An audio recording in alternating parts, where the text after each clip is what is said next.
Hi everyone, in the front of me I've got a ROG Phone 8 Pro, and let me share with you how to clear credentials on this device.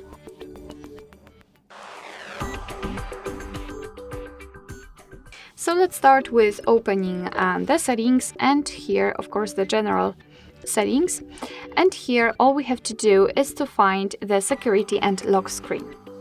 Now let's scroll down to localize encryption and credentials, and almost at the very bottom of this list we've got the option we're looking for, obviously. So let's tap on it and tap on OK.